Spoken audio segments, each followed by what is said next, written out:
To our amazing viewers at Cheating Tales Lab, welcome and thank you. Your presence makes these stories worth sharing. We'd love to hear, which part of the world are you joining us from? Let us know. Now, let's dive into today's story. Chapter 1. The Foundation of Lies. Robert Bobby Mitchell had built his life on three pillars: family, loyalty, and respect. At 42, he owned Mitchell Construction, a company he'd grown from a single pickup truck and a toolbox into the largest residential contractor in Millbrook County. His calloused hands and sun-weathered face told the story of a man who'd earned every dollar through sweat and determination. Bobby had met Lisa during his struggling years, when he was working 16-hour days just to keep his fledgling business afloat. She was a waitress at Danny's Diner, beautiful in that wholesome, small-town way that made every man in Millbrook turn his head. Her auburn hair caught the light like autumn leaves, and her smile could melt the coldest winter morning. What drew Bobby to her wasn't just her beauty, it was her apparent understanding of hard work and simple values. They married after a 2-year courtship, and Lisa seemed to embrace the life Bobby was building. She supported him through the lean years, celebrated with him as contracts grew larger, and stood by his side as Mitchell Construction became a household name in their community. When their son Tyler was born, Bobby felt his world was complete. Tyler, now 17, had inherited his father's strong jaw and determined spirit, but carried his mother's quick wit and easy charm. Bobby had always been proud of how well-rounded his son was: captain of the wrestling team, honor roll student, and dating Amy Thornton, the daughter of the town's respected veterinarian Dr. Patricia Thornton. The Mitchell family lived in a sprawling ranch house on 15 acres outside Millbrook's town limits. Bobby had built it himself, every beam and nail placed with the vision of creating a legacy home where his family would thrive for generations. The house featured a wraparound porch, a workshop larger than most people's garages, and a basement that Bobby had designed as his personal retreat, complete with a bar, pool table, and trophy cases displaying his high school football achievements and business awards.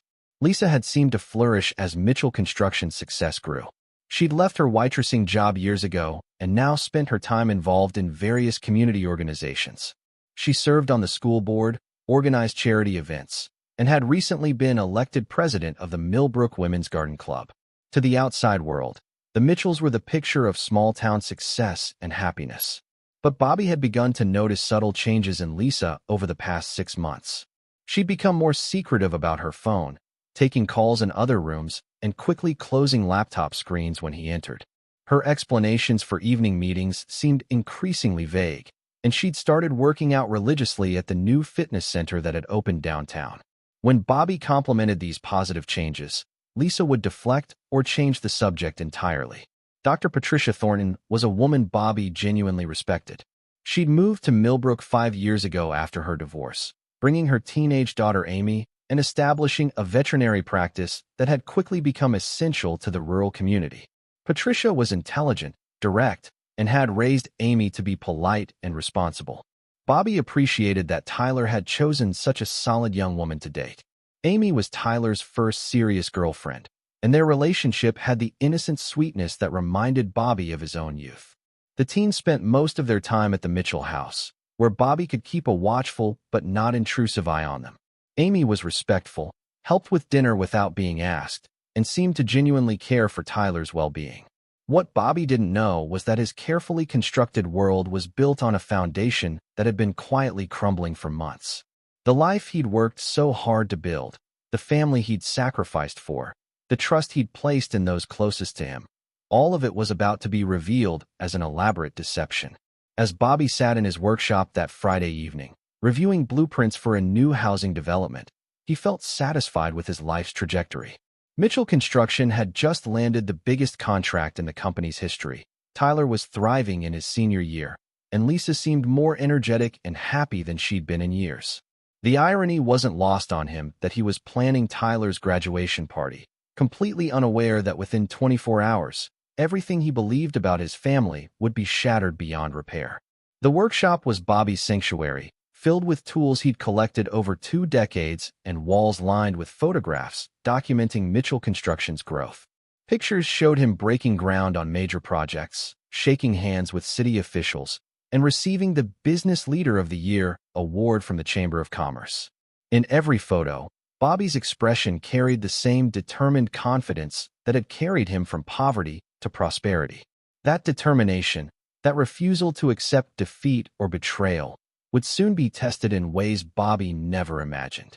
The same qualities that had built his empire would be turned toward destruction, and the loyalty he'd given so freely would transform into something far more dangerous when he discovered it had never been returned.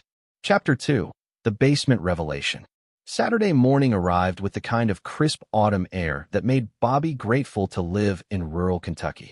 He was in his workshop by 6 a.m., preparing materials for Tyler's graduation party planned for the following month. Lisa had left early for what she described as an emergency garden club meeting, though Bobby found it odd that garden emergencies occurred on weekend mornings. Around 10 a.m., Tyler had asked permission to spend the weekend at Amy's house. Dr. Thornton was apparently out of town at a veterinary conference, and Amy had convinced her mother that having Tyler stay over would make her feel safer alone in the house. Bobby had agreed readily. He trusted both teenagers, and Patricia Thornton had given her explicit approval via text message.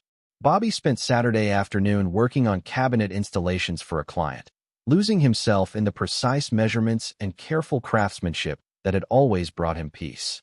The physical work helped him think through business strategies and future plans. He was considering expanding Mitchell Construction into commercial projects when his phone buzzed with an incoming text. The message was from Patricia Thornton, and its contents made Bobby's blood run cold. "Come get him. Right now. I trusted you." Bobby stared at the message, reading it 3 times before the implications sank in. Patricia was supposed to be out of town. If she was texting about Tyler needing to be picked up immediately, something had gone seriously wrong. The tone suggested betrayal and anger, emotions Bobby had never seen from the typically composed veterinarian. Bobby dropped his tools and headed for his truck, mind racing through possibilities. Had Tyler and Amy been caught drinking? Had they been intimate when they thought Patricia was away? The urgency and anger in Patricia's message suggested something more serious than typical teenage indiscretions. The drive to the Thornton house took 15 minutes, during which Bobby tried calling Tyler's phone twice with no answer. He also attempted to reach Lisa, thinking she might have insight into what had happened, but her phone went straight to voicemail.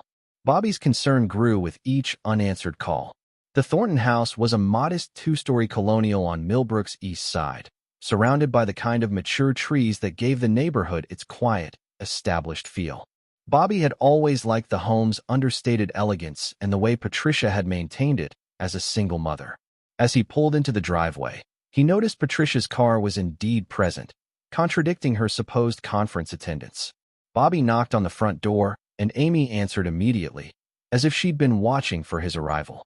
The 17-year-old's face was pale, her eyes wide with what looked like fear and confusion. Her usual confident demeanor was completely absent, replaced by a trembling uncertainty that alarmed Bobby more than Patricia's angry text. "Mr. Mitchell," Amy said, her voice barely above a whisper. She grabbed Bobby's arm with both hands, her fingers gripping tightly enough to leave marks. "Please don't look in the basement." The words hit Bobby like a physical blow. Amy's grip on his arm, the terror in her voice, the way she was positioned as if to block his path into the house.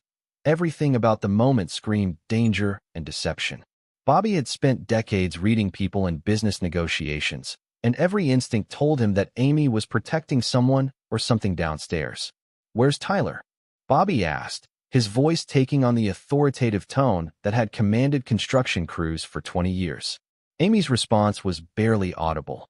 "In the basement with Mom and your wife." The words hung in the air like a toxic cloud. Bobby felt his world tilt as the implications crashed over him. Lisa was supposed to be at a garden club meeting.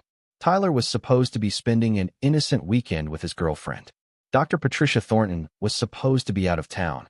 The fact that all 3 were in the basement together, while Amy begged him not to look, painted a picture Bobby's mind initially refused to accept. "Step aside, Amy," Bobby said, his voice carrying a quiet intensity that made the teenager immediately release his arm. Bobby walked through the Thornton house, toward the basement stairs, each step feeling like a march toward his own execution. The house was eerily quiet except for muffled voices coming from below. As Bobby reached the top of the basement stairs, those voices became clearer, and what he heard made his hands clench into fists. Tyler's voice, raised in anger. "You said Dad would never find out. You promised this wouldn't hurt anyone." Lisa's voice, sharp with irritation. "Keep your voice down, and stop acting like a child about this. Your father doesn't need to know everything about our lives." A man's voice, one Bobby didn't immediately recognize. "The kid's got a point, Lisa. This situation is getting too complicated. Maybe it's time to tell Bobby the truth." Patricia's voice, filled with exhaustion. "Truth? You want to talk about truth? I trusted you people with my daughter's safety, and instead I find this disgusting situation in my own basement." Bobby descended the stairs slowly, each step revealing more of the basement's layout. The Thornton basement had been finished as a family room, with comfortable seating and a large television. What Bobby saw when he reached the bottom step would be burned into his memory forever. Tyler sat on a couch, his head in his hands, looking younger than his 17 years.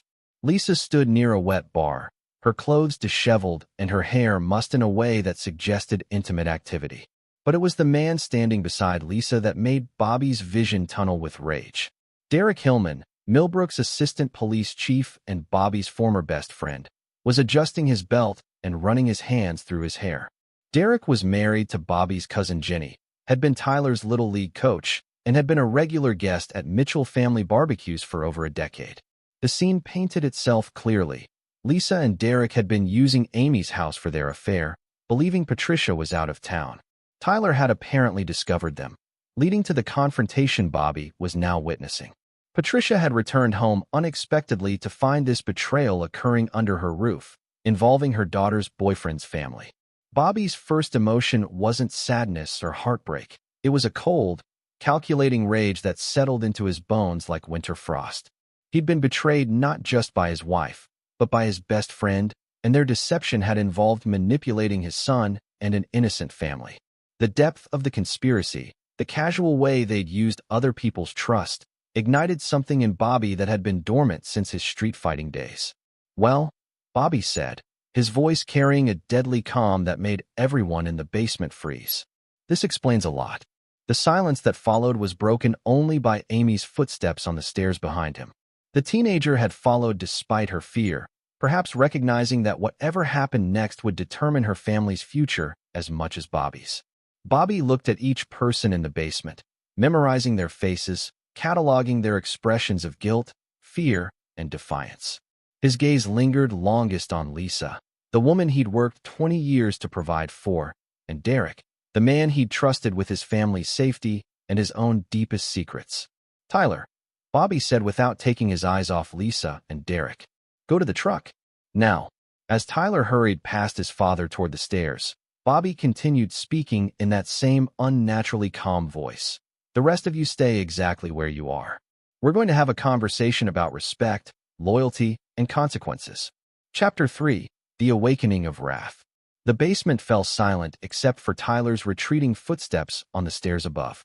Bobby remained motionless at the bottom of the steps, his contractor's instincts automatically cataloging the room's layout, exits, and potential weapons. 20 years of managing construction sites had taught him to assess every environment for advantages and vulnerabilities. Lisa was the first to break the silence, her voice carrying the same tone she used when explaining away household expenses. "Bobby, this isn't what it looks like. Derek and I were just—" "Shut your mouth," Bobby interrupted, his voice still carrying that dangerous calm. "I'm not interested in your lies. Not anymore." Derek stepped forward, his police training evident in the way he positioned himself between Bobby and Lisa. "Look, Bob, I know this is hard to understand, but—" Bobby's laugh was dry and humorless. "Hard to understand? Derek, I've been watching my wife come home late from meetings, seeing her check her phone constantly, wondering why she's suddenly so interested in fitness." His eyes moved between Lisa and Derek like a predator evaluating prey. "What's hard to understand is how stupid you both think I am." Patricia Thornton spoke from near the wet bar, her voice shaking with exhaustion and anger. "I came home early from my conference because Amy sounded upset on the phone. I walked into my own house and found this. In my basement, with my daughter upstairs, completely unaware that her boyfriend's family was using our home for their sordid affair. Patricia, we can explain, Lisa started, but Patricia cut her off with a sharp gesture. Explain? You mean explain how you've been lying to your husband, your son, and my family for months? How you've been using my trust and my daughter's innocence to facilitate your betrayal? Patricia's professional composure was cracking, revealing the fury underneath. I trusted you people. I let your son into my home, into my daughter's life, because I thought the Mitchell family represented decent values. Bobby absorbed Patricia's words while studying Derek's positioning. His former best friend was unconsciously adopting a defensive stance, one hand near his service weapon despite being off duty. Derek's police instincts were kicking in, recognizing the potential for violence in Bobby's unnatural stillness. How long? Bobby asked, directing the question to Lisa, but keeping his eyes on Derek. Lisa's response was barely audible. 6 months. 6 months, Bobby repeated, letting the timeline settle in his mind. 6 months of meetings that ran late. 6 months of new clothes and gym memberships. 6 months of using our son's relationship to create opportunities for your betrayal. Derek shifted uncomfortably. Bob, it just happened. We didn't plan for this to. To what? To get caught. Bobby's voice dropped even lower. Or to involve innocent people in your deception? Amy's voice came from the top of the stairs. Dad? Tyler's in the truck, but he's really upset. Maybe you should. Stay upstairs, Amy. Patricia called to her daughter. This doesn't concern you. But it did concern Amy, and Bobby knew it. The Thornton family had been dragged into his personal hell through no fault of their own. Patricia's trust had been violated, Amy's relationship with Tyler was now tainted by family betrayal, and their home had been turned into a stage for adultery. Bobby's mind was already working through implications and consequences. Lisa's betrayal wasn't just personal, it was a business liability. Derek's position as assistant police chief gave him access to information and influence that could damage Mitchell Construction. The affair had created vulnerabilities that extended far beyond Bobby's marriage. Derek, Bobby said, his tone conversational. You know what I find most interesting about this situation? Derek's hand moved closer to his weapon. What's that, Bob? You're a police officer. You've sworn an oath to protect and serve this community. But you've spent 6 months lying to your wife, my cousin Jenny, while carrying on with my wife. You've violated the trust of your position, your family, and your best friend.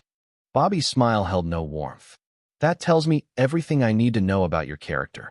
Lisa stepped forward, her voice taking on a pleading tone. Bobby, please. We can work through this. It was a mistake, a moment of weakness that got out of hand. I still love you. I still want our marriage to work. Bobby's response was immediate and final. No. The single word carried such finality that Lisa actually stepped backward. Bobby continued, his voice gaining strength. You don't get to destroy 20 years of marriage, involve our son in your deception, and use innocent people's trust to facilitate your betrayal, then ask for forgiveness. That's not how this works. Patricia moved closer to the stairs, clearly wanting to end the confrontation. I think everyone should leave my house. Now, this situation has already gone too far. Bobby nodded to Patricia. You're absolutely right. This has gone too far. He looked at Derek and Lisa, memorizing their faces, their positioning, their expressions of guilt and fear. But we're just getting started. Derek's police instincts finally overrode his personal guilt. Bob, I understand you're angry, but you need to think about what you're saying. Threats aren't going to help anyone. Threats? Bobby's laugh was genuinely amused. Derek, you've known me for 15 years. Have you ever heard me make a threat I didn't intend to keep? The question hung in the air as Bobby turned and walked toward the stairs. As he passed Patricia, he stopped and spoke quietly. I'm sorry your family got dragged into this. Amy's a good kid, and she doesn't deserve to have her trust violated by adults who should know better. Patricia nodded, her anger toward the situation clear, but her respect for Bobby's dignity evident. Tyler didn't know Bobby. He was as shocked as anyone when he discovered them here. Bobby's expression softened slightly. Thank you for telling me that. As Bobby climbed the stairs, he could hear Lisa calling his name, her voice becoming increasingly desperate. Derek was speaking in low, urgent tones, probably trying to convince Lisa to let Bobby leave and cool down before attempting any reconciliation. They still didn't understand. This wasn't about cooling down or working through problems. This was about consequences for betrayal. and Bobby Mitchell had never been a man to forgive those who violated his trust. At the top of the stairs, Amy stood pressed against the wall, her young face reflecting the confusion and fear that came from watching adults destroy the foundations of security she'd taken for granted. Bobby paused beside her. "Amy, your mother is a good woman who got caught up in something she didn't create. None of this is your fault, and none of it reflects on your family's character." Amy nodded, tears beginning to form in her eyes. "Mr. Mitchell, is Tyler going to be okay?" Bobby's expression hardened as he considered the question. Tyler would have to live with the knowledge that his mother had betrayed his father, that his girlfriend's family had been used and humiliated, and that his own trust had been manipulated for months. The boy's innocence was gone, replaced by the harsh reality that the adults he'd trusted most were capable of elaborate deception. "Tyler will be fine," Bobby said, his voice carrying absolute certainty. "He's a Mitchell. We don't break, and we don't forget." The words carried implications that Amy was too young to fully understand, but that would become clear to everyone involved in the days ahead. Bobby Mitchell was done being the trusting husband, the loyal friend, and the naive businessman who believed in the fundamental decency of those closest to him. As Bobby walked toward his truck where Tyler waited, his mind was already working through the complex web of consequences he was about to weave. Lisa and Derek had chosen to betray him using deception, manipulation, and the exploitation of innocent people's trust. Bobby would return the favor, but his methods would be far more sophisticated, far more devastating, and absolutely final. The man who had built an empire through determination and strategic thinking was about to apply those same skills toward destruction. The war had begun, and Bobby Mitchell never lost a war. Chapter 4: Gathering Intelligence. The drive home from the Thornton house was conducted in complete silence. Tyler sat rigid in the passenger seat, staring out the window as familiar landscapes passed by in a blur. Bobby kept his eyes on the road, his mind already shifting from shock to strategic planning. 20 years of running a successful construction business had taught him that emotional reactions were luxuries he couldn't afford when facing serious problems. At home, Bobby pulled into the circular driveway he'd designed to accommodate multiple work vehicles. The house that had once represented his proudest achievement now felt like a crime scene where evidence of his wife's betrayal lay hidden in plain sight. Every room potentially contained clues he'd been too trusting to notice. "Tyler," Bobby said as they sat in the parked truck, "I need you to understand something. What you saw today, what you've been dealing with, none of that is your fault." Tyler's voice was barely audible. "I knew something was wrong, Dad. Mom had been acting different, making excuses, lying about where she was going. But I never thought." He trailed off, unable to finish the sentence. Bobby studied his son's profile, seeing his own stubborn jawline and determined eyes reflected in the boy's face. Tyler had inherited the Mitchell ability to think clearly under pressure, and Bobby realized his son had been carrying the burden of suspicion for weeks, possibly months. "How long have you suspected?" Bobby asked. Tyler was quiet for a long moment before responding. "Remember when Mom started going to those evening garden club meetings that seemed to happen every Thursday? I was coming home from wrestling practice one night and saw her car parked behind the old lumber mill. But she'd told you she was at the community center." Bobby felt a cold satisfaction settle in his chest. His son was observant, intelligent, and had been gathering intelligence without realizing it. "What else have you noticed?" "Phone calls where she'd leave the room. New clothes that she said were gifts from friends. Working out at that new gym where Derek happens to be a member." Tyler's voice was gaining strength as he spoke. "I thought maybe I was being paranoid, but then today." Bobby nodded, impressed by Tyler's attention to detail. The boy had natural investigative instincts that would serve them well in the days ahead. "Tyler, I'm going to ask something difficult of you. I need you to pretend that today never happened, at least for now. Can you do that?" Tyler turned to look at his father directly for the first time since leaving the Thornton house. "What are you planning, Dad?" The question carried weight beyond Tyler's years. Bobby realized his son was asking whether he was planning something legal or illegal, something that would protect their family or destroy it further. Tyler was 17, old enough to understand consequences, but young enough to still believe in the possibility of simple solutions. "I'm planning to make sure that people who betray our family understand the cost of their choices," Bobby said carefully. "But I need time to do it right, and I need their guard to be down when I act." Tyler nodded slowly. Like when you bid on construction contracts. You never show your hand until you're ready to win. Exactly like that. They entered the house through the garage, and Bobby immediately began seeing their home differently. The kitchen where Lisa had prepared family dinners while planning her betrayal. The living room where she'd sat beside Bobby on the couch while texting with Derek. The master bedroom where she'd lied to Bobby's face about her whereabouts and activities. Bobby's first priority was gathering evidence. If Lisa and Derek thought they'd been subtle about their affair, they were about to learn otherwise. Bobby had access to phone records, credit card statements, and vehicle tracking data that would paint a complete picture of their deception.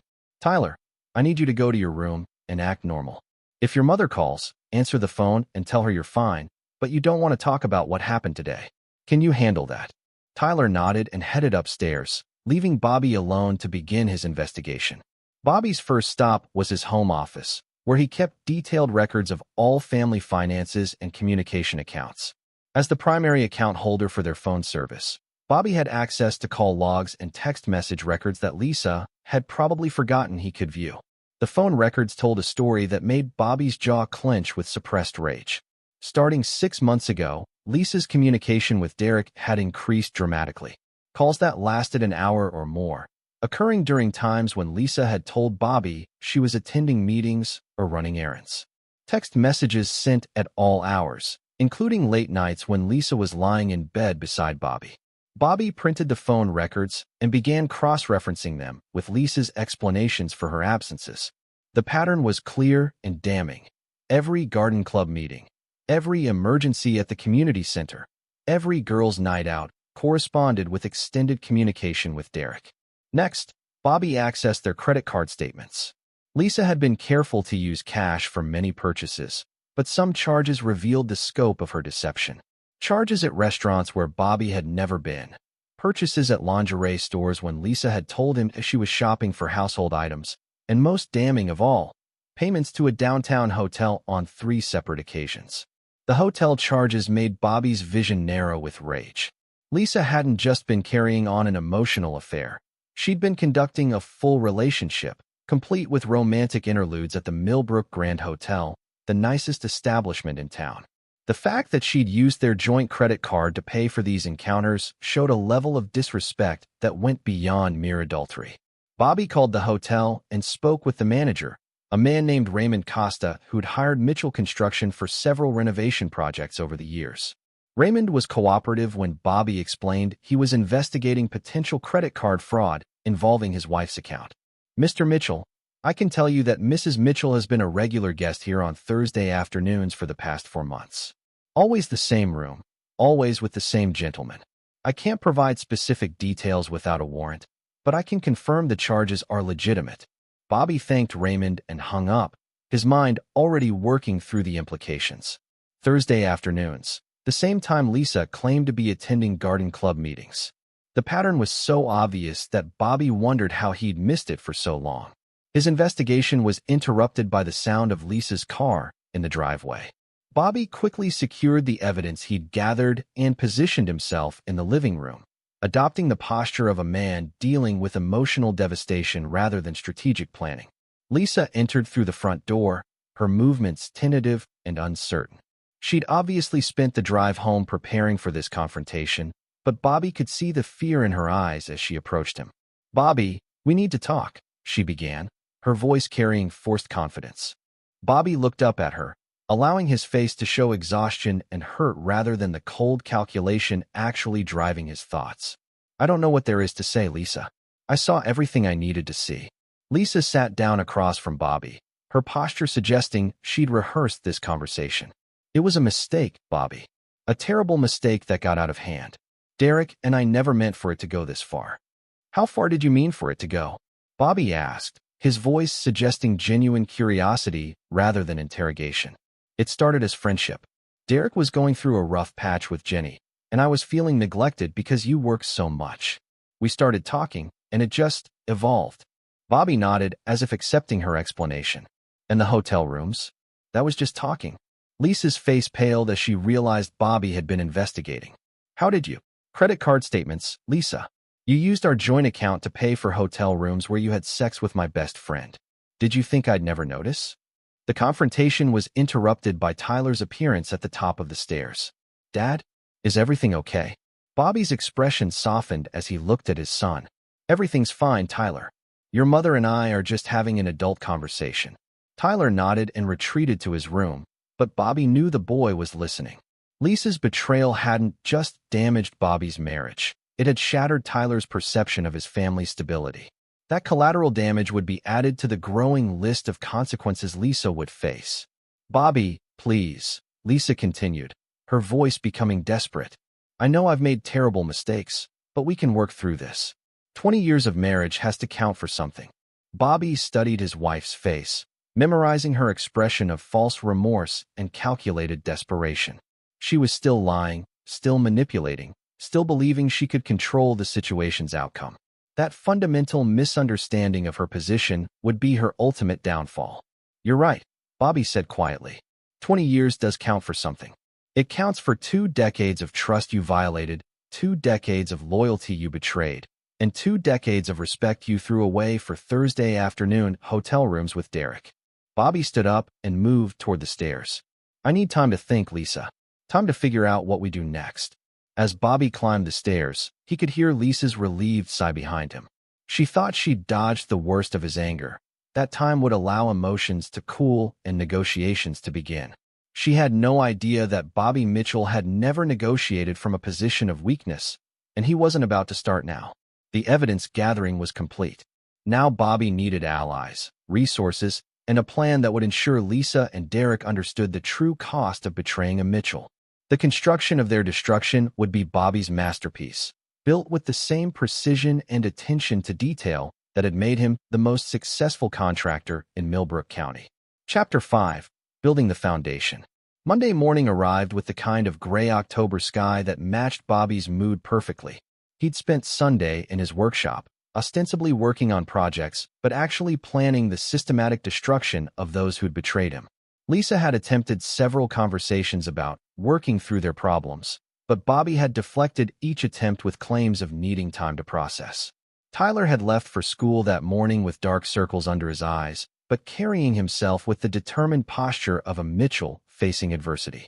Bobby felt a surge of pride watching his son maintain his composure despite the chaos their family was experiencing. Bobby's first stop was downtown Millbrook, to the office of Frank Kowalski, the most ruthless attorney in the county.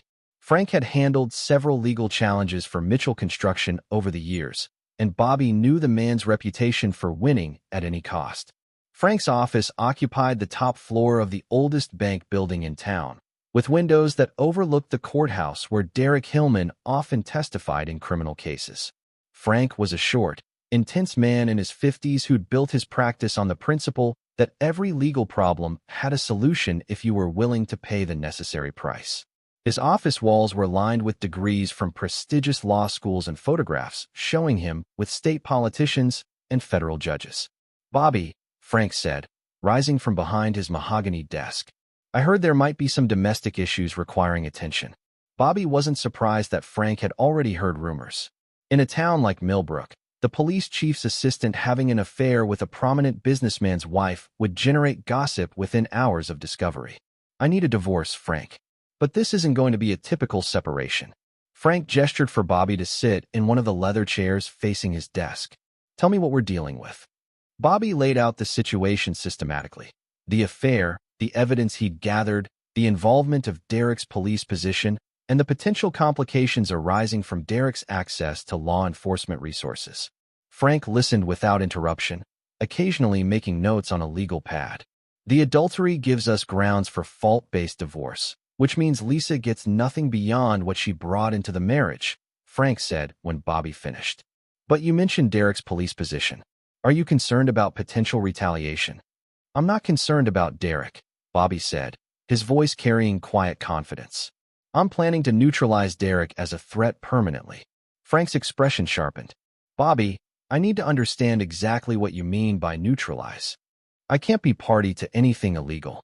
Bobby smiled, the expression holding no warmth. Everything I'm planning is completely legal, Frank. But by the time I'm finished, Derek Hillman won't be in a position to threaten anyone. Bobby's next stop was the Millbrook County Clerk's office, where public records revealed several interesting details about Derek's financial situation. Derek and his wife, Jenny, owned their home jointly, had 2-car loans, and carried significant credit card debt despite Derek's decent police salary. The financial pressure suggested Derek was living beyond his means, which created vulnerabilities Bobby could exploit. From the clerk's office, Bobby drove to the construction site where Mitchell Construction was building a new subdivision. The project foreman, Ray Novak, was a 30-year veteran who'd worked with Bobby since the company's early days. Ray was also a former Marine who understood loyalty, discipline, and the importance of following orders without question. "Ray," Bobby said, finding the foreman reviewing blueprints in the construction trailer, "I need a favor that requires absolute discretion." Ray looked up from his plans, his weathered face serious. "What do you need, boss?"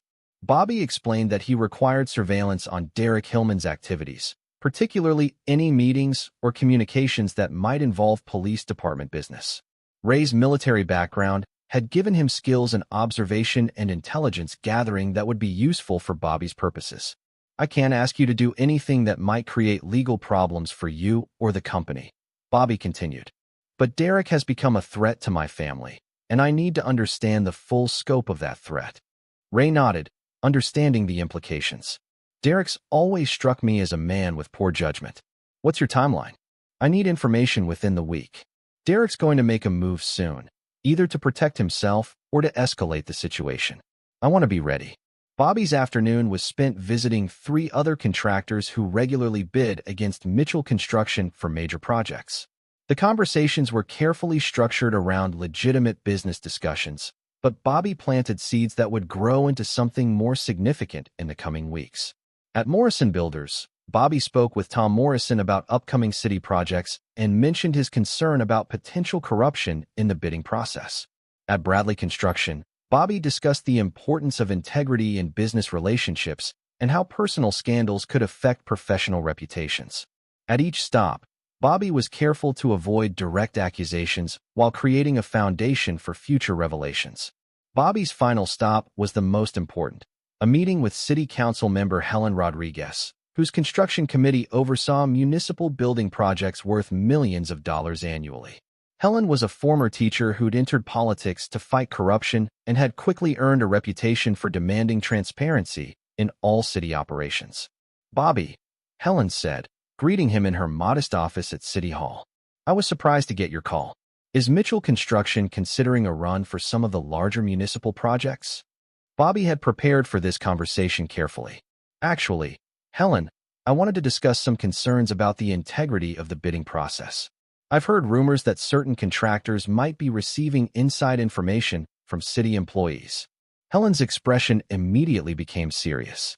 Municipal corruption was her primary concern as a council member, and any suggestion of impropriety would receive her full attention. "What kind of information are we talking about, Bobby?" "I don't have specific evidence yet," Bobby said carefully, "but I've noticed some unusual patterns in recent project awards. Companies that seem to know exact budget numbers before bids are submitted, projects where the winning contractor appears to have insider knowledge of selection criteria." Bobby was laying groundwork for revelations that would come later, when Derek's position and connections became liabilities rather than assets. Helen took detailed notes and promised to investigate any concrete evidence Bobby could provide. That evening, Bobby returned home to find Lisa waiting in the living room with what appeared to be a prepared speech. Tyler was upstairs, presumably doing homework, but more likely listening to his parents' conversation through the heating vents. "Bobby, I've been thinking about our situation all day," Lisa began. "I know I've made terrible mistakes, but I want to fight for our marriage. I'm willing to end things with Derek completely and enter counseling if you'll consider giving us another chance." Bobby sat down across from Lisa, studying her face as she spoke. She was still beautiful, still carried herself with the confidence that had attracted him 20 years ago. But Bobby now saw the calculation behind her expressions, the way she modulated her voice to achieve maximum emotional impact. "What did Derek say when you told him about ending things?" Bobby asked. Lisa's hesitation told Bobby everything he needed to know. She hadn't discussed this decision with Derek, which meant she was either lying about her commitment to ending the affair or she was prepared to cut Derek loose to save her marriage. Derek understands that my family has to come first, Lisa said finally. Bobby nodded as if accepting her explanation. And you're willing to be completely transparent about what happened? Answer any questions I have about the affair. Yes, complete honesty from now on. Bobby leaned back in his chair, allowing Lisa to believe she was making progress. I'll need time to think about it, Lisa. Trust isn't something that can be rebuilt overnight.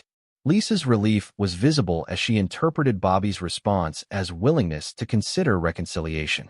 She had no idea that Bobby was simply buying time to complete his preparations, allowing her to believe she had some control over the situation's outcome. After Lisa went to bed, Bobby retreated to his workshop where he could think without interruption. The foundation of his plan was now in place. Legal representation that would ensure Lisa received nothing in a divorce, surveillance on Derek's activities that would reveal additional vulnerabilities, and relationships with city officials who would investigate any corruption in municipal projects. Bobby's phone buzzed with a text message from an unknown number. We need to talk. Meet me at Danny's Diner tomorrow at noon. Come alone. D. Derek was making his first move, apparently believing he could intimidate or negotiate with Bobby.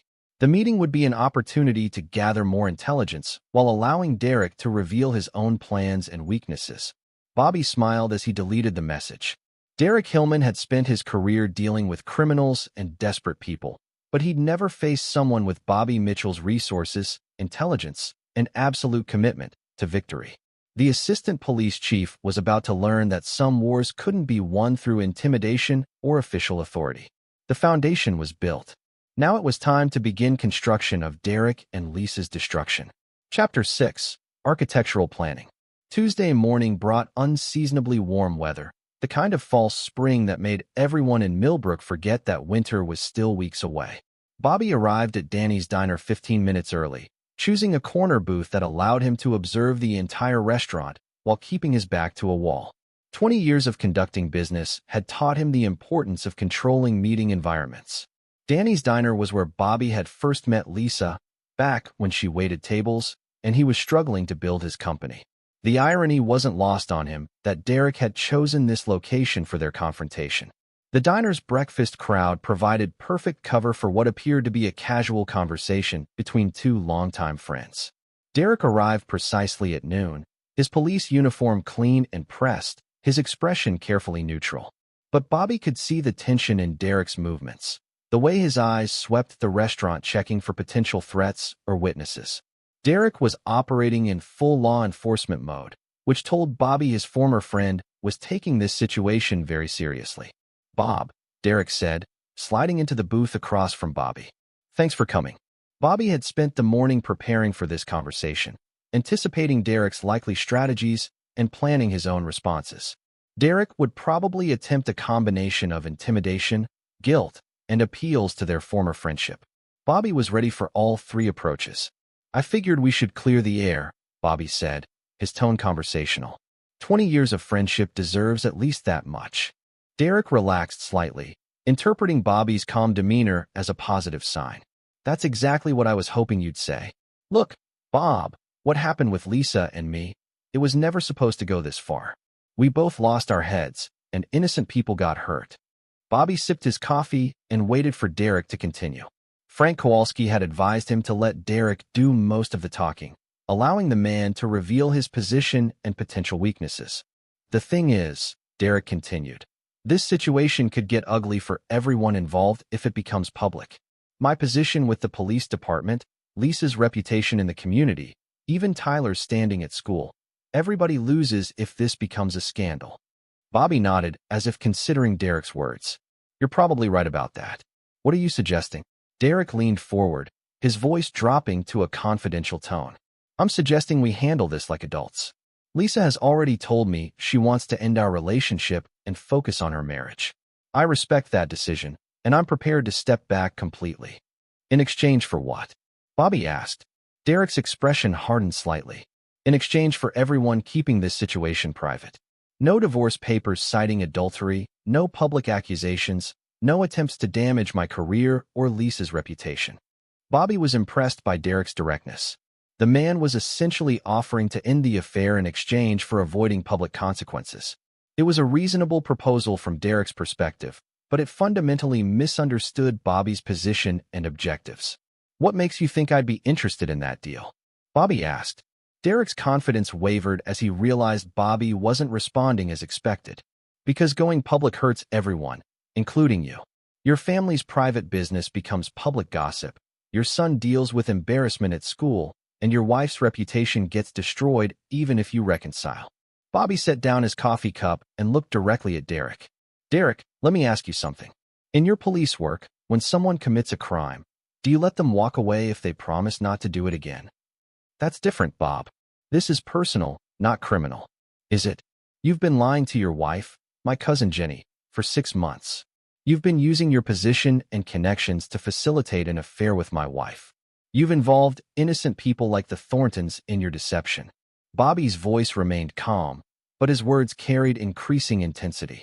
"Sounds like a pattern of criminal thinking to me." Derek's professional mask slipped, revealing the anxiety underneath. "Look, I know you're angry. I'm not angry, Derek. I'm disappointed. I trusted you with my family's safety, my business relationships, my personal confidences. You repaid that trust by having an affair with my wife and using our son's relationship to create opportunities for your betrayal." Bobby leaned back in the booth, his posture relaxed, but his eyes never leaving Derek's face. "So no, I'm not interested in keeping this quiet. I'm interested in making sure everyone understands the consequences of betraying my trust."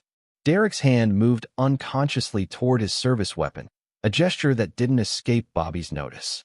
"Bob, you need to think about what you're saying. Making threats against a police officer. Who said anything about threats?" Bobby's smile was genuinely amused. "Derek, everything I plan to do is completely legal. Public records, court filings, conversations with mutual acquaintances about character and reliability. Nothing illegal, nothing actionable, nothing that violates any laws." Derek stared at Bobby for a long moment, finally beginning to understand that his former friend wasn't operating from emotion, but from cold calculation. "What do you want, Bob?" Bobby's answer was immediate and final. "I want you and Lisa to understand that actions have consequences. You chose to betray me, and now you'll live with the results of that choice." Bobby stood up and dropped money on the table for his coffee. "Give my regards to Jenny when you explain to her why your marriage is ending." As Bobby walked toward the diner's exit, Derek called after him. "Bob, you're making a mistake. You don't want me as an enemy." Bobby turned back, his expression carrying the same confident intensity that had built Mitchell Construction from nothing into a multi-million-dollar enterprise.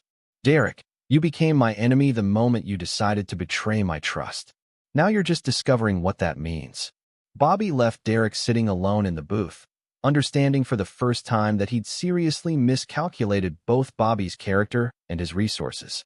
The intimidation tactic had failed completely, and Derek was now facing an adversary who couldn't be bought, threatened, or reasoned with. Bobby's next stop was a meeting with Ray Novak, who had spent 3 days conducting surveillance on Derek's activities. Ray's report painted a picture of a man under increasing pressure, making mistakes, and creating new vulnerabilities. "Derek's been meeting with someone at the old quarry outside town," Ray reported. "Monday and Tuesday nights, both times around 9 p.m. Can't get close enough to see who he's meeting, but it's definitely secretive." Bobby absorbed this information, recognizing that Derek was likely meeting with Lisa to coordinate their response to the crisis.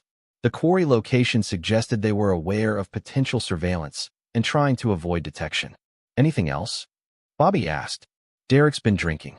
Stopped at Murphy's bar both nights after his quarry meetings, stayed until closing time. Bartender had to cut him off Monday night." Bobby nodded, filing away this evidence of Derek's deteriorating judgment. A police officer with drinking problems was a police officer with career vulnerabilities, especially if those problems became public knowledge. That afternoon, Bobby met with Helen Rodriguez to provide the evidence of municipal corruption he'd promised. The evidence was a carefully constructed narrative based on Derek's access to city information and his recent behavioral changes. "Helen, I've identified the potential source of the bidding irregularities I mentioned," Bobby said, producing a folder containing Derek's public employment records and recent project awards. Assistant Police Chief Derek Hillman has access to municipal building security assessments that could provide contractors with insider information about project requirements. Helen studied the documents Bobby had prepared, her expression growing increasingly concerned.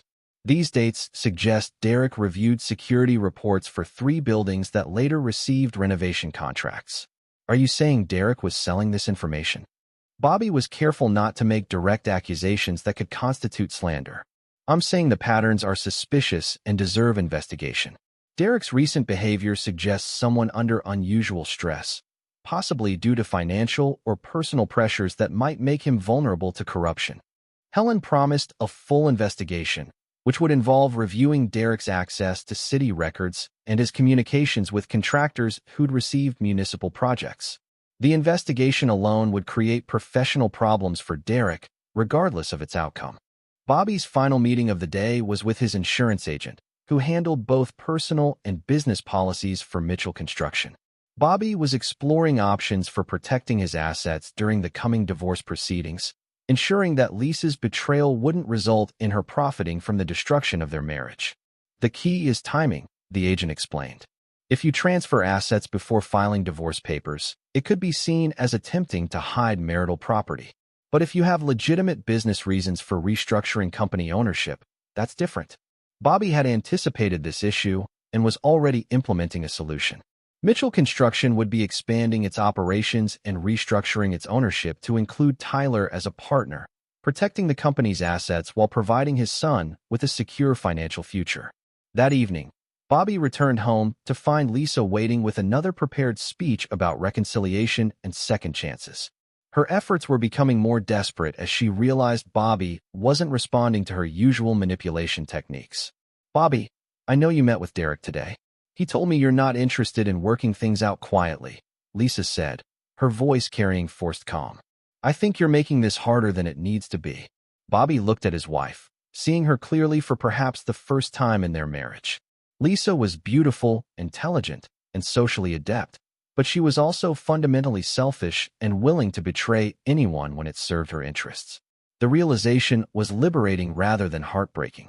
"Lisa, I want you to understand something," Bobby said, his voice carrying absolute finality. "There is no working this out. There is no reconciliation. There is no second chance. You chose to destroy our marriage, and now you get to live with the consequences of that choice." Lisa's composure finally cracked, revealing the desperation underneath. "Bobby, please. I know I made mistakes, but we can get past this. 20 years of marriage, our son, our life together, it has to count for something." Bobby's response was immediate and devastating. "It counted for something, Lisa. It counted for 2 decades of trust that you destroyed, 2 decades of loyalty that you betrayed, and 2 decades of respect that you threw away for hotel rooms with Derek." Bobby stood up and moved toward the stairs, then paused and turned back to face his wife. "Lisa, you need to start thinking about where you're going to live after the divorce. Because you're not staying in my house." As Bobby climbed the stairs, he could hear Lisa beginning to cry. The sound didn't move him to sympathy or regret. 20 years ago, Lisa's tears might have motivated him to comfort and protect her. Now they simply confirmed that she was finally beginning to understand the magnitude of her mistake. The planning phase was complete. Bobby had legal representation, evidence of the affair, political allies investigating Derek's professional conduct, and financial protections for his assets. Derek and Lisa were isolated, under pressure, and making increasingly desperate decisions. Tomorrow, Bobby would begin the actual construction of their destruction. And like every project Mitchell Construction had ever completed, it would be finished on time, under budget, and built to last. Chapter 7, Breaking Ground. Wednesday morning marked the beginning of the final phase of Bobby's plan. He'd spent 3 days gathering intelligence, building alliances, and positioning his pieces. Now it was time to begin the systematic destruction of those who'd betrayed him. Bobby's first call was to Frank Kowalski, authorizing the attorney to file divorce papers citing adultery and seeking a fault-based judgment that would leave Lisa with nothing beyond her premarital assets. Frank had prepared the paperwork based on the evidence Bobby had provided, creating a legal document that detailed Lisa's affair with devastating precision. "The papers will be served this afternoon," Frank reported. "I'm also filing for immediate temporary orders that will require Lisa to vacate the marital home and restrict her access to joint financial accounts." Bobby's second call was to Ray Novak, activating the surveillance operation they discussed. Ray would begin documenting Derek's activities, particularly any meetings with contractors or city officials that might support the corruption investigation Helen Rodriguez was launching. "I've got 2 reliable men who can work shifts," Ray reported. "Military-trained, experienced with surveillance techniques, and completely discreet. Derek won't know he's being watched." Bobby's third call was the most satisfying. He contacted Jenny Hillman, Derek's wife and Bobby's cousin, requesting a private meeting to discuss family matters that require immediate attention. Jenny agreed to meet Bobby at the office of Mitchell Construction, a location that would provide privacy while maintaining Bobby's advantage of familiar territory. Bobby had known Jenny since childhood, and their family connection would make the coming conversation particularly devastating for Derek. At 10 a.m., Jenny arrived at Mitchell Construction looking concerned but unsuspecting. She was a nurse at Millbrook General Hospital, a woman who'd built her life around healing and helping others. Her marriage to Derek had always seemed solid, based on shared values and mutual respect. What Bobby was about to reveal would destroy that foundation completely. "Bobby," Jenny said, settling into the chair across from his desk. "Your call sounded urgent. Is everything all right with Lisa and Tyler?" Bobby had rehearsed this conversation, knowing that Jenny's reaction would determine whether Derek retained any family support during the coming crisis. Jenny was respected in the community, financially independent, and had her own reasons to despise infidelity. Her first husband had cheated on her, leading to a divorce that had nearly destroyed her emotionally. "Jenny, I need to tell you something about Derek that's going to be difficult to hear," Bobby began, his voice carrying the weight of family obligation rather than personal vengeance. Bobby laid out the evidence systematically: the phone records, credit card statements, hotel receipts, and witness testimony from the Thornton house. He presented the information as a concerned family member sharing painful but necessary truths, not as a man planning revenge. Jenny's face went through a series of expressions: disbelief, hurt, anger, and finally, cold determination. When Bobby finished speaking, she sat in silence for several minutes, processing the magnitude of Derek's betrayal. "How long?" Jenny asked finally. 6 months, based on the evidence I've seen. Possibly longer." Jenny nodded, her nurse's training helping her compartmentalize emotion while focusing on facts. "What do you need from me, Bobby?" The question revealed Jenny's character. She wasn't asking whether the accusations were true. The evidence was too overwhelming. She wasn't asking for time to confront Derek privately. Her experience with infidelity had taught her that cheaters always lied when confronted. She was asking how she could help Bobby ensure Derek faced appropriate consequences. "I need you to protect yourself financially," Bobby said. "Derek's going to face professional consequences for his actions, which means his income and benefits could disappear. You should secure your own assets before Derek realizes what's coming." Jenny understood immediately. "I'll call my attorney this afternoon. Is there anything else?" Bobby hesitated, then decided Jenny deserved to know the full scope of what was coming. Derek's going to be investigated for potential corruption related to his police position. The investigation probably won't find criminal activity, but it will definitely damage his career. Jenny's smile was cold and satisfied. "Good. Derek chose to violate his marriage vows and abuse his professional position. He deserves whatever consequences result from those choices." After Jenny left, Bobby spent the afternoon implementing the final elements of his plan.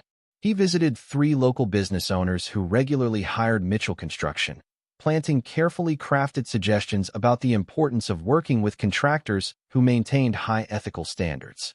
He scheduled a meeting with the president of the Chamber of Commerce to discuss concerns about professional conduct in the local business community. Each conversation was designed to create a network of professional doubt around Derek's character and Lisa's reliability. Bobby wasn't making specific accusations. He was simply raising questions about trust, integrity, and the importance of maintaining community standards. At 4 p.m., Bobby received the call he'd been anticipating. Lisa's voice was shaking with rage and panic as she described being served with divorce papers in the parking lot of the grocery store, in full view of several acquaintances who would undoubtedly spread the news throughout Millbrook within hours. "Bobby, how could you do this to me? To our family?" Lisa demanded. "You're destroying everything we've built together." Bobby's response was calm and final. "I didn't destroy anything, Lisa. You did that when you chose to have an affair with Derek. I'm just making sure the consequences match the magnitude of your betrayal. We can still fix this, Lisa pleaded. I'll do anything, Bobby. Counseling, therapy, whatever it takes. Please don't end our marriage like this. Lisa, our marriage ended the first time you had sex with Derek. Everything since then has just been you lying about it. Bobby ended the call and turned his attention to Tyler, who'd been informed about the divorce filing but needed additional support to navigate the emotional complexities of his family's destruction. Dad, Tyler said, appearing in Bobby's office doorway. Some kids at school are already talking about you and Mom getting divorced. Word travels fast in this town. Bobby gestured for Tyler to sit down, recognizing that his son was dealing with embarrassment on top of emotional trauma. Tyler, I want you to understand something. Your mother's choices don't reflect on you, and this divorce doesn't change my commitment to being your father. Tyler nodded, but Bobby could see the questions in his son's eyes. What's going to happen to her, Dad? To Mom, I mean. Bobby considered his answer carefully. Tyler deserved honesty, but he also deserved protection from the full scope of what Bobby was planning. Your mother is going to learn that actions have consequences. She'll be fine eventually, but she's going to face some difficult times because of the choices she made. And Derek. Bobby's smile was cold but satisfied. Derek is going to discover that betraying a Mitchell was the biggest mistake of his life. At 6 p.m., Bobby received a text message from Ray Novak. Target is drinking heavily at Murphy's bar. Discussing situation with unknown male, approximately 45, civilian clothes. Target appears agitated and unstable. Bobby smiled as he read the message. Derek was making precisely the mistakes Bobby had anticipated. Drinking in public, discussing sensitive matters with unauthorized individuals, and displaying the kind of emotional instability that would raise questions about his fitness for police duty. Bobby's final task of the day was a phone call to Helen Rodriguez, providing additional evidence of Derek's potential corruption that Ray's surveillance had conveniently discovered. Helen, my source indicates Derek has been meeting secretly with individuals outside normal department channels, Bobby reported. The meetings occur at remote locations and involve discussions of municipal security matters. Helen promised immediate investigation, which would result in Derek being placed on administrative leave pending review of his professional conduct. The leave would be unpaid, creating immediate financial pressure while destroying Derek's reputation within the police department. That evening, Bobby sat in his workshop reviewing the day's progress. The divorce papers were filed, Jenny was preparing her own legal action against Derek, the corruption investigation was launched, and Derek was spiraling into public displays of poor judgment. Lisa had called 6 more times, each conversation becoming more desperate as she realized Bobby wasn't going to change his mind. Derek had sent 2 text messages, both containing barely concealed threats that would be useful evidence if the situation escalated. Bobby's phone buzzed with a call from an unknown number. When he answered, Derek's voice was slurred with alcohol and thick with rage. "You son of a bitch," Derek said, his words barely coherent. "You think you're so smart, don't you? You think you can destroy my life and walk away clean." Bobby put the call on speaker and began recording, anticipating that Derek would say something useful. "Derek, you sound like you've been drinking. Maybe you should call someone to pick you up." "I don't need anyone to pick me up," Derek snarled. "I need you to understand that this isn't over. You want to play games? I can play games too. I know things about your business, about your taxes, about corners you've cut that could land you in serious trouble." Bobby smiled as Derek continued threatening him, each word creating additional evidence of inappropriate conduct by a police officer. Derek was essentially confessing to abuse of his official position while making threats against a citizen, exactly the kind of behavior that would justify his termination. "Derek, I think you should hang up now before you say something you'll regret," Bobby said calmly. "I regret trusting you for 15 years, Derek replied. "I regret believing you were man enough to handle this situation like an adult. But mostly, I regret not finishing what I started with Lisa years ago." The line went dead, leaving Bobby with a recorded confession that Derek's affair had been going on longer than 6 months, and that Derek was prepared to abuse his police authority for personal revenge. Bobby forwarded the recording to Frank Kowalski and Helen Rodriguez, providing them with evidence that would end Derek's career and potentially result in criminal charges. The foundation was complete, the framework was in place, and the walls were rising. Bobby Mitchell's masterpiece of revenge was ahead of schedule and under budget, just like every other project he'd ever built. Tomorrow, Derek and Lisa would wake up to discover that their world had collapsed overnight, and Bobby would be there to watch it fall. Chapter 8. The Structure Collapses.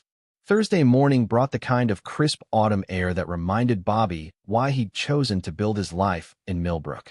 He was sitting in his kitchen at 6 a.m., drinking coffee and reviewing the final details of his plan, when his phone began ringing with calls from local business associates who'd heard about the divorce filing.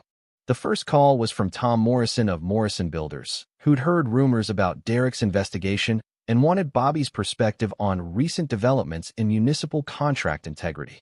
Bobby provided carefully measured responses that reinforced concerns about corruption without making specific accusations. The second call was from Mayor Patricia Walsh, who'd been briefed by Helen Rodriguez about the investigation into Derek's conduct. The mayor was concerned about potential damage to the city's reputation and wanted Bobby's assurance that Mitchell Construction would continue participating in municipal projects despite recent unpleasantness. By 8 a.m., Bobby had received 6 calls, each one confirming that his network of strategic conversations was producing the desired effect. Derek's professional reputation was being systematically destroyed through questions, concerns, and carefully planted doubts about his integrity. At 9 a.m., Frank Kowalski called with an update on the legal proceedings. "The recording you provided last night is devastating, Bobby." Derek essentially confessed to abusing his official position and threatened a citizen. "The district attorney's office is reviewing the material for potential criminal charges." Bobby felt satisfaction settle in his chest like warm honey. Derek's own words were providing the evidence needed to destroy his career and potentially land him in prison. "There's more," Frank continued. "Lisa's attorney contacted me this morning. She wants to negotiate a settlement that would avoid a public trial. Apparently, she's realized that fighting a fault-based divorce with this much evidence would be financial suicide." Bobby's response was immediate. No negotiations. She gets what the law requires for a spouse who committed adultery, nothing more. "Bobby, she's offering to walk away from the house, the business, everything, in exchange for avoiding a public trial that details her affair." "Frank, I don't care what she's offering. Lisa chose to destroy our marriage publicly by having an affair in our community, involving our son, and humiliating our family. She doesn't get to avoid public consequences by offering concessions now." Frank's chuckle carried professional admiration. "I'll inform her attorney that we're proceeding to trial." At 10 a.m., Ray Novak called with surveillance updates that exceeded Bobby's expectations. "Derek didn't go to work today. He's been placed on administrative leave pending investigation. But here's the interesting part. He's been meeting with a private investigator, apparently trying to dig up dirt on you." Bobby wasn't surprised by Derek's response. Desperate men made predictable choices, and hiring a private investigator to find compromising information was exactly the kind of mistake Bobby had anticipated. "What kind of investigator?" Bobby asked. "Low-rent outfit from Louisville. Guy named Marcus Webb who specializes in divorce cases and insurance fraud. Not exactly top-tier talent." Bobby smiled, recognizing another opportunity. "Keep monitoring Derek's activities. I want to know everything he's trying to discover about me." Bobby's next call was to Tyler's school, where he spoke with the principal about potential harassment related to the family's personal situation. Bobby wanted to ensure Tyler was protected from any fallout while demonstrating to the community that he was acting as a responsible father despite the crisis.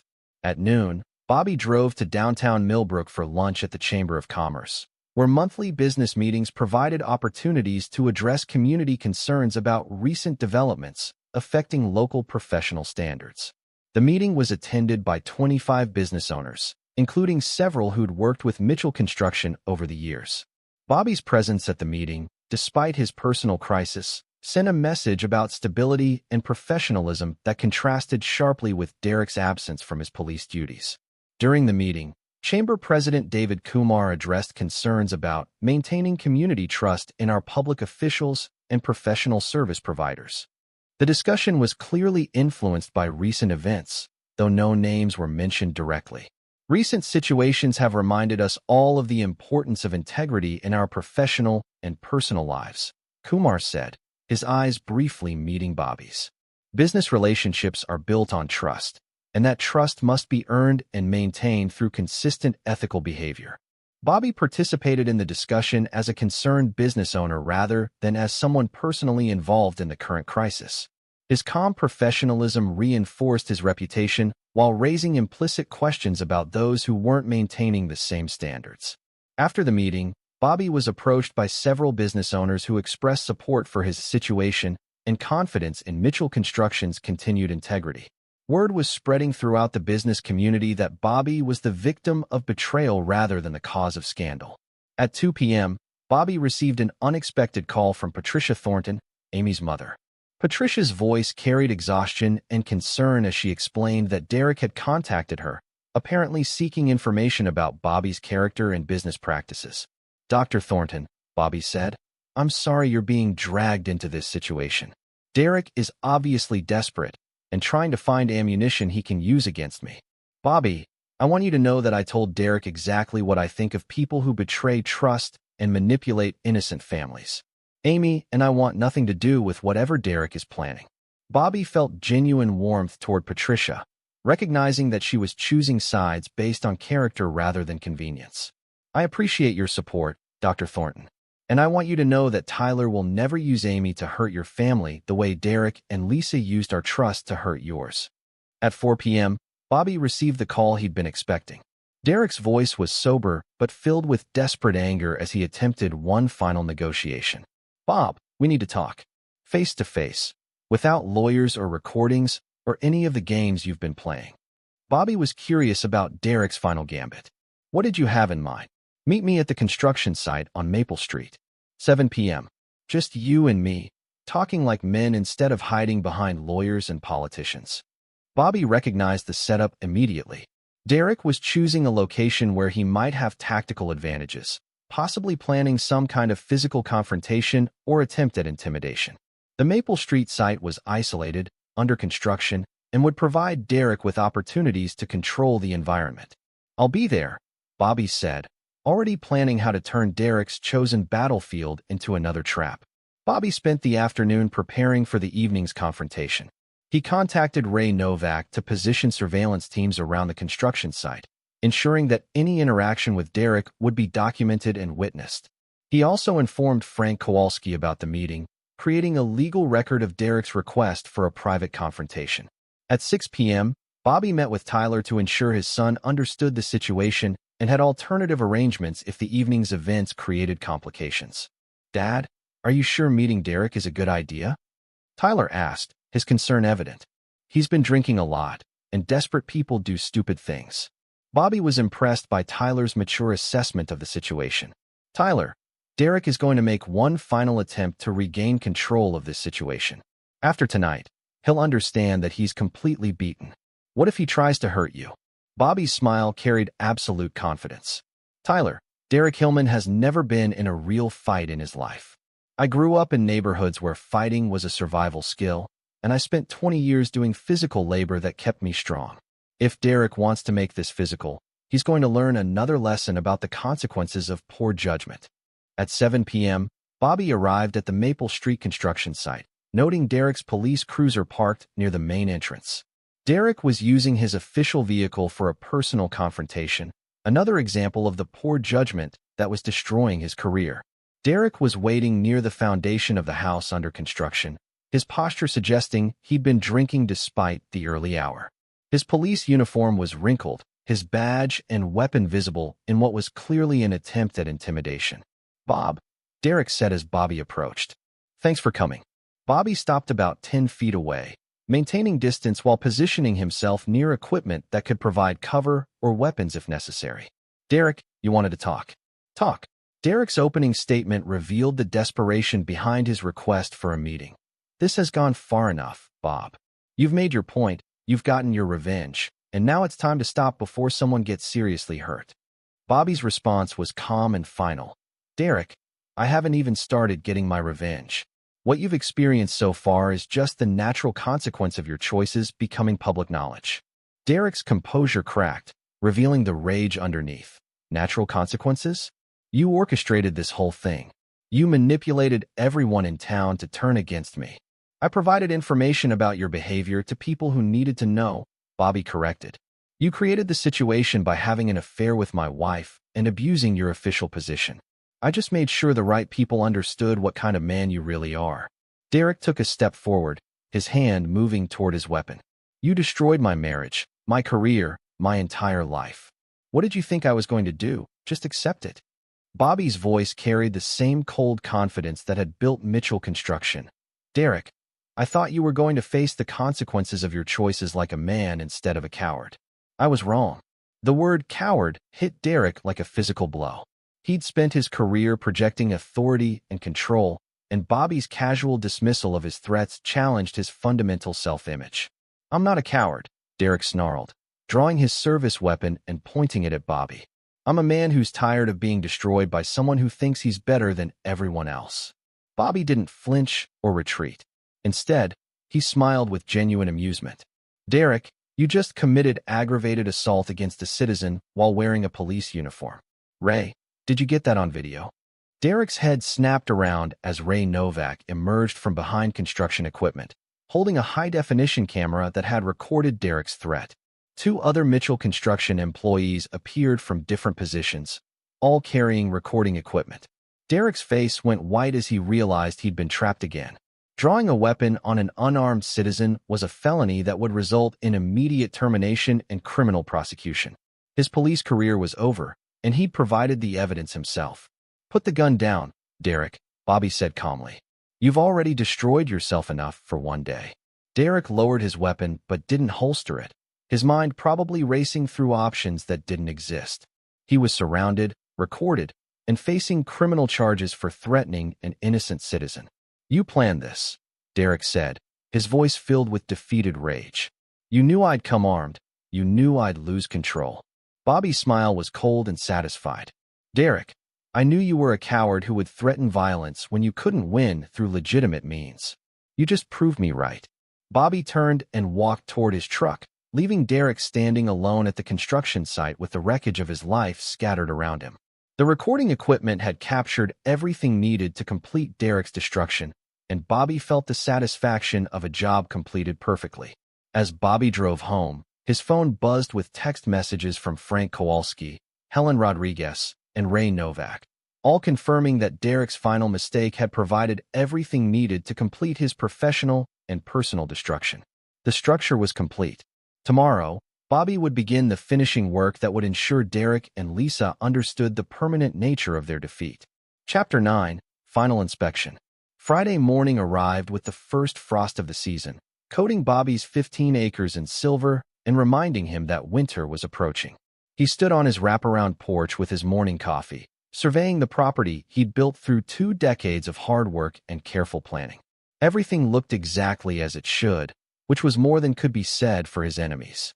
Bobby's phone had been ringing since 6 a.m. with calls from various sources reporting the complete collapse of Derek's position.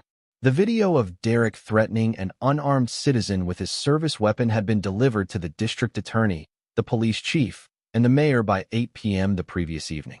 Derek had been arrested at his home by state police at midnight, charged with aggravated assault, abuse of office, and terroristic threatening. Frank Kowalski called at 7 a.m. with an update that exceeded even Bobby's expectations. Derek's been terminated from the police department effective immediately. His pension is forfeit, his benefits are canceled, and he's facing up to 10 years in prison if convicted on all charges. Bobby felt satisfaction settle in his chest like warm whiskey. Derek's career destruction was complete, but the personal consequences were just beginning. There's more, Frank continued.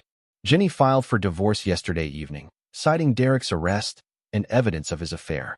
She's seeking immediate protective orders and full asset protection based on Derek's demonstrated instability. Bobby smiled as he absorbed this information. Jenny was ensuring Derek faced total isolation, losing his family support at the moment when he most needed it. Derek would face his legal problems alone, without resources or allies. Ray Novak called at 8 a.m. with surveillance updates that confirmed Derek's complete breakdown. Derek's been evicted from his house. Jenny changed the locks and had a sheriff's deputy escort him off the property. He spent last night in his car at the truck stop outside town.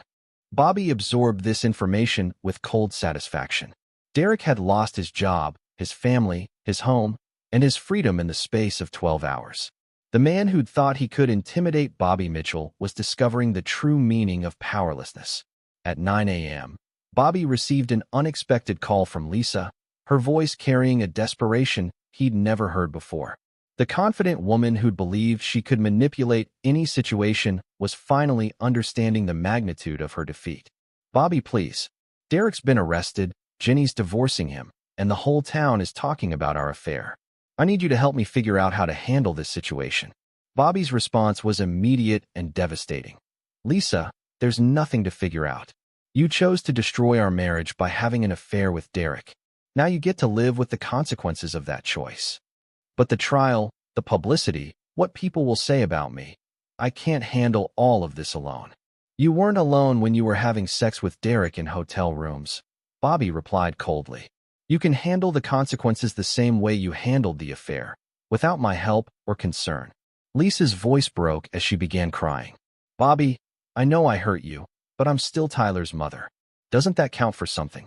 Bobby considered the question, recognizing that Lisa was attempting to use Tyler as leverage for sympathy or concessions. The manipulation was transparent and desperate, but it revealed how little Lisa understood about Bobby's character or values. "Lisa, being Tyler's mother means you have responsibilities to him, not rights to my forgiveness. You violated those responsibilities when you chose to have an affair that humiliated our family publicly." Bobby ended the call and immediately contacted Tyler's school to ensure his son had support services available if needed. Tyler was handling the situation with impressive maturity, but Bobby wanted professional resources available if the stress became overwhelming. At 10 a.m., Bobby drove to downtown Millbrook for a meeting with Mayor Patricia Walsh, who wanted to discuss steps the city can take to restore confidence in our law enforcement and municipal operations. The meeting was an opportunity for Bobby to demonstrate leadership while reinforcing his position as a respected community member. "Bobby," Mayor Walsh said, "this situation with Derek Hillman has created serious concerns about police department integrity. We need community leaders to help restore public trust." Bobby recognized the opportunity to solidify his reputation while ensuring Derek's permanent exile from law enforcement. "Mayor Walsh, I think the community's response to Derek's behavior shows that Millbrook residents expect high standards from public officials. The swift action taken by the police department and city administration demonstrates that those standards will be enforced." The mayor's relief was evident as she interpreted Bobby's response as willingness to support the city's efforts rather than criticize its handling of the crisis. Bobby's public backing would help contain political damage while ensuring Derek had no chance of rehabilitation or return to public service. At noon, Bobby joined the weekly lunch meeting of the Millbrook Business Association, where his presence sent a powerful message about stability and continuity despite personal challenges. Several business owners approached Bobby privately to express support and admiration for his handling of the situation. "Bobby," said Tom Morrison, "everyone in town knows Derek and Lisa betrayed your trust, but you've handled this whole situation with class and dignity. That says everything anyone needs to know about your character." Bobby appreciated the support while recognizing that his reputation was being enhanced by the contrast with Derek's collapse and Lisa's desperation. The business community was choosing sides, and Bobby's side was winning decisively.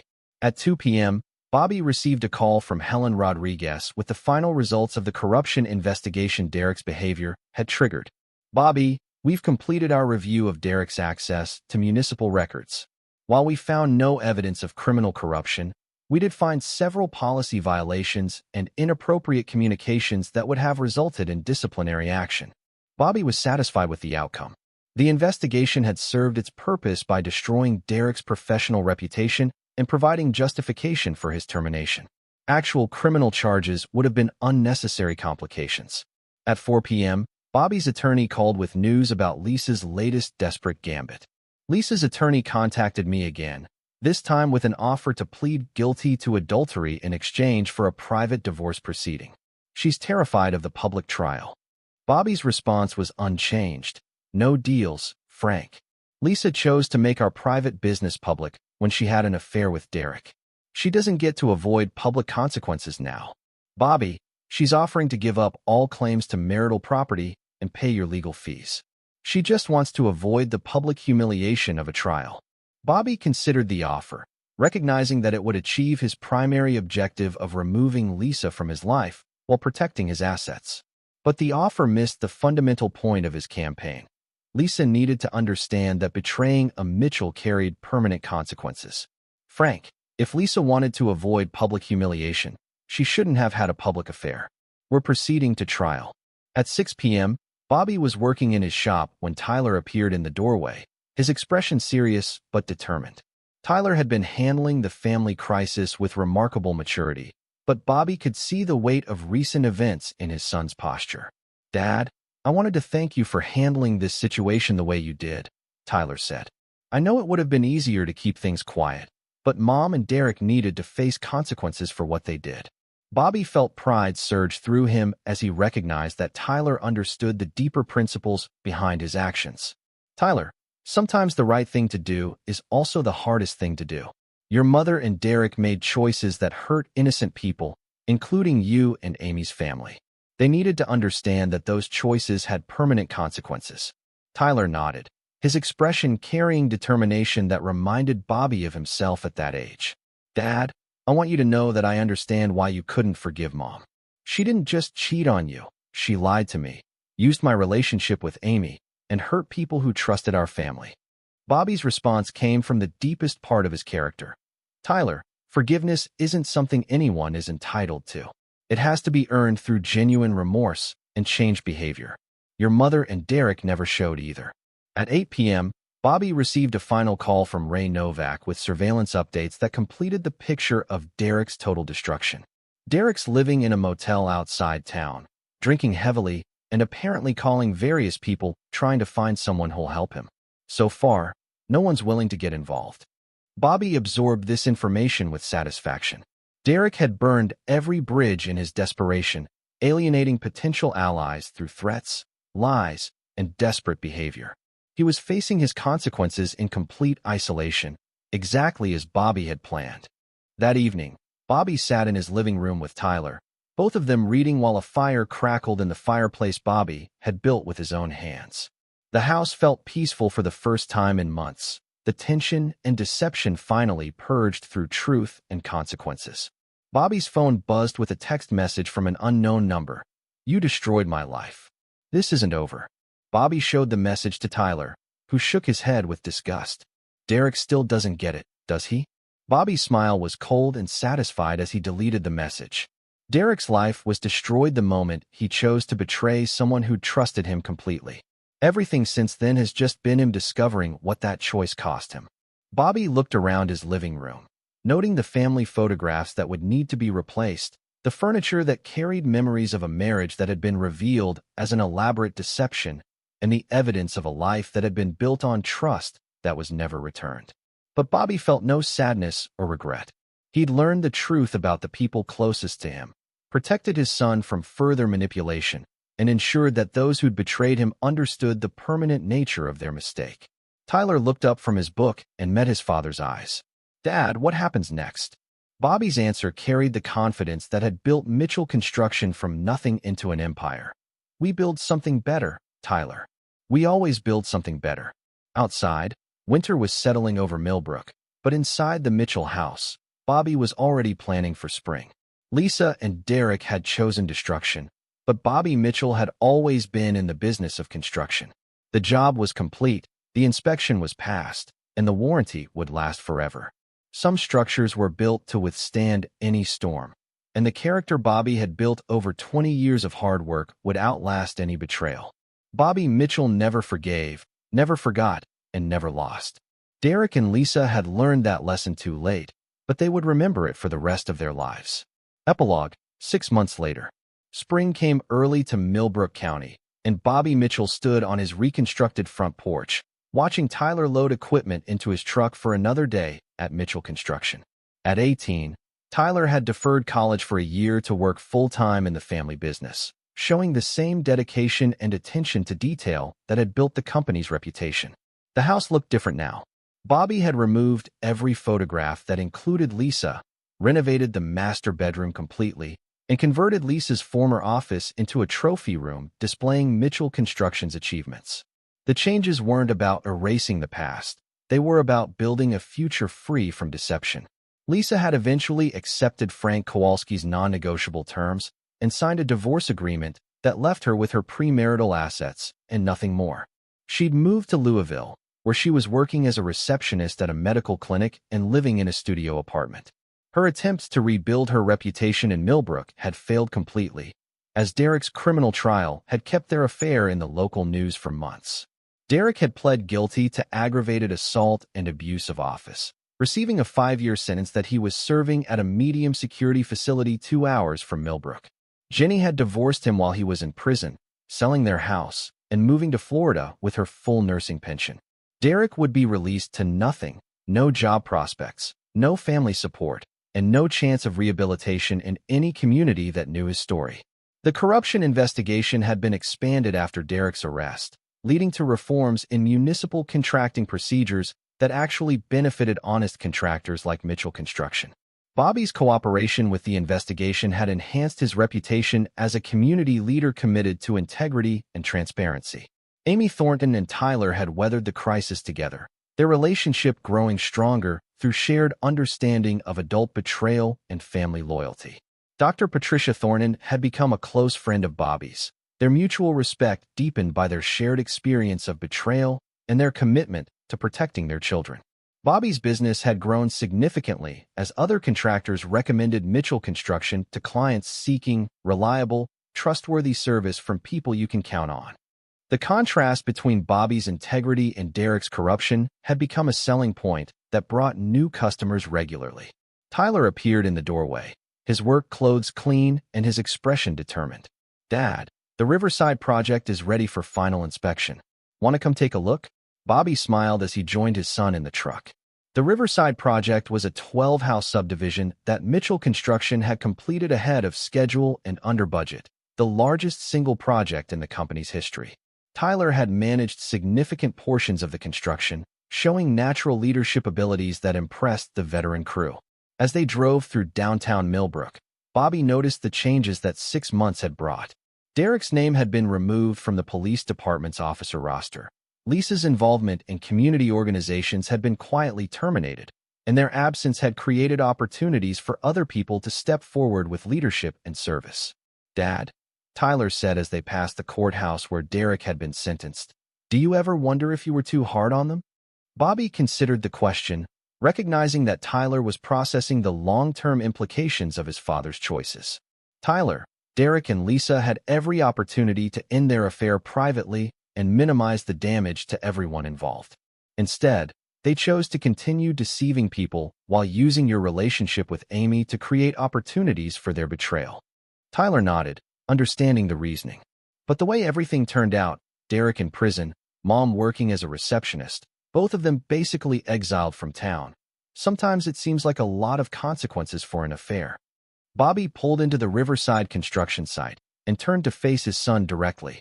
"Tyler, the consequences weren't for having an affair. The consequences were for lying, manipulating, and using innocent people to facilitate their betrayal. If they'd been honest from the beginning, the situation would have been handled very differently." Tyler's expression showed he understood the distinction. "You're saying it was the deception and manipulation that made it unforgivable, not just the affair itself." "Exactly. Trust is the foundation of every relationship, business, family, friendship, community. When someone violates that trust while manipulating others to help them do it, they've shown their fundamental character." Derek and Lisa proved they were willing to hurt anyone to get what they wanted. Bobby and Tyler spent the morning conducting final inspections on the Riverside houses, noting details that met Bobby's exacting standards for quality and craftsmanship. Each house was built to last generations, with attention to detail that would create satisfied customers and positive referrals for decades. As they worked, Bobby reflected on the parallels between construction and character. Both required solid foundations, careful planning, quality materials, and consistent attention to detail. Both could be damaged by shortcuts, poor materials, or inadequate maintenance. And both could be rebuilt after disaster, but only with complete reconstruction from the foundation up. At noon, they stopped for lunch at Danny's Diner, where Bobby had first met Lisa 22 years ago and where he'd planned Derek's destruction 6 months earlier. The diner looked the same, but Bobby's perspective had changed completely. He no longer saw it as the place where his love story began. He saw it as the place where he'd learned to trust his instincts about people's character. "Mr. Mitchell," said the current waitress, a young woman named Sarah who was working her way through community college. "Congratulations on the Chamber of Commerce Award. Everyone's saying Mitchell Construction deserved it." Bobby had been named Business Leader of the Year by the Millbrook Chamber of Commerce, an honor that recognized both his company's growth and his leadership during the community crisis Derek's behavior had created. The awards ceremony had been attended by over 200 people, none of whom had mentioned Lisa or Derek except to praise Bobby's dignity during difficult circumstances.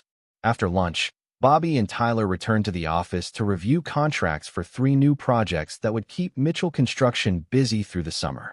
The business was thriving, with a waiting list of clients who specifically requested Bobby's services based on recommendations from satisfied customers. "Dad," Tyler said as they reviewed the afternoon schedule, "I've been thinking about college plans for next year. I want to study business and construction management so I can help expand the company." Bobby felt pride surge through him as he recognized Tyler's commitment to the family legacy. "What kind of expansion did you have in mind?" Tyler's answer revealed he'd inherited his father's strategic thinking. "I was thinking we could branch into commercial construction. There's a lot of demand for honest contractors who do quality work on time and on budget." Bobby smiled, recognizing that Tyler understood the principles that had built Mitchell Construction's reputation. Quality work, honest dealing, and absolute reliability had created a business that could survive any challenge and grow through any crisis. At 5 p.m., Bobby and Tyler returned home to the house that had been rebuilt into something stronger and more honest than its previous incarnation. Bobby's new life was built on the foundation of truth, loyalty, and the understanding that some betrayals were unforgivable. As they sat on the porch watching the sun set over the 15 acres Bobby had worked 20 years to acquire, Tyler asked the question that had been building throughout the day. "Dad, do you think you'll ever get married again?" Bobby considered the question seriously, recognizing that Tyler needed to understand his father's approach to trust and relationships.